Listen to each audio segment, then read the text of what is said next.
Hello, cozy readers. My nickname is Ray Claire, and I'm starting this podcast sharing different books that I've read. My taste in reading varies from fiction to nonfiction novels, YA novels, graphic novels, comics, manga. I'll also share some of my past favorite children's books that got me into reading, and even some audiobooks. Without further ado, let's get into this episode. In the second episode of Ray Claire Reads, I will be discussing the Anne of Green Gables series, written by L.M. Montgomery or Lucy Maud Montgomery. There are 7 books in total in this series. The first Anne of Green Gables book was published in 1908, and the last book in the series, Rilla of Ingleside, was published in 1921. Lucy Maud Montgomery used her initials because publishers at that time were worried that if the public knew that a woman was writing these novels, they may not receive it as well. This was still during the time period when men were more popular writers than women, but there were still women who paved the way back then, including the Bronte sisters, Jane Austen, and Louisa May Alcott. Montgomery herself was inspired by the works of Louisa May Alcott and Charlotte Bronte. The first book in the series starts with Anne Shirley as a little girl, and the series follows her all the way through adulthood, and a little bit of a spoiler here, we follow the adventures of her children until their teens. The last book ends with the story of her youngest child growing into her teens, and the tone of this last book is very different than the first in the series, and it reflects the times that it was written in. It was written after the First World War, and it shows the devastating effects of the war on their family. Anne of Green Gables was originally going to be a one-off, but because of the popularity of the series, she had to keep writing about Anne because her publishers kept begging for more Anne stories. And unfortunately, you can tell that Montgomery got tired of writing about Anne because as the series progresses, Anne's character becomes more and more silent and less mentioned in the books to the point where it's almost like a cameo when she appears, which disappointed me as a reader because I started the series because I really wanted to read more about Anne. But like Agatha Christie getting tired of writing about Detective Poirot, and like Sir Arthur Conan Doyle getting tired of writing Sherlock Holmes mysteries, they were just forced to keep the series alive for their fans, but they wanted to move on with other stories.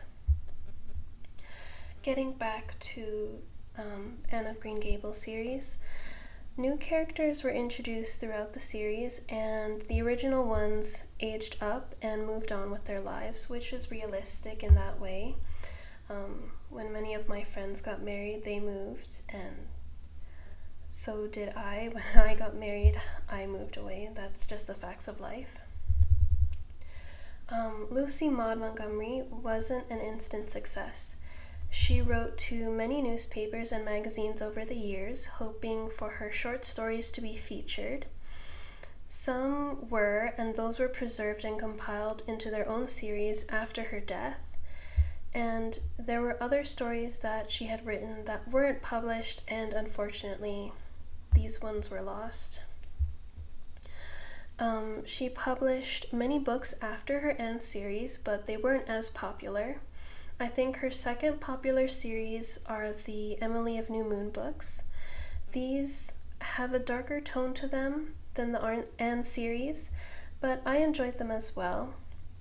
There are some elements in the Emily series that would be classified as Gothic novel tropes, but I'll discuss these books at another time. Lucy Maud Montgomery was around 32 years old when she finished writing Anne of Green Gables. The novel was completed in 1905 and it was published in 1908. And the series has long outlived her and gained international success. It's really popular in Japan, where they've made their own anime about it, which makes sense because they really do love idyllic life, which is a heavy theme in the series. A lot of Studio Ghibli films are heavily themed in the idyllic lifestyle. And of course, there have been many Western cartoons, shows, and movie adaptations as well of the Anne of Green Gables series, although these aren't always 100% accurate to the novels.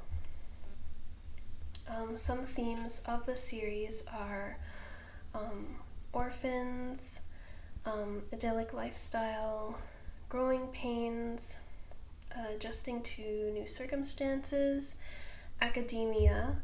Anne Shirley is a very intelligent child, and it reflects in her studies. She's always wanting to be number one in the class, to beat this other boy that she's in competition with. And she goes on to college and pursues her education further. Some other themes include marriage and children, and in the books, marriage and children and family are portrayed a little bit more realistically than in fairy tales or in Disney, so there are some difficulties and even some tragedies that do occur, but for the most part they have a happy marriage and family life. And then also with the last book, as I've mentioned before, we see the theme of the devastating effects of war on their family. For me personally, I will always love the first book in the series, Anne of Green Gables. A lot of readers love both the first book and the last book, Rilla of Ingleside. But I will always love the first novel. It took me a while to finally collect the rest of the series and finish reading them, but I was glad to see where Anne ended up, and I hope that you are able to check out this series as well, and you'll understand why it's been a classic and it's been preserved for so many generations. And I hope that you enjoy reading it. Thank you so much for joining me today, and I hope you go ahead and read something worthwhile. Tune in again for more episodes, and if you want more from me, you can also check out my main channel on YouTube at Ray Claire DeLune Art. Take care.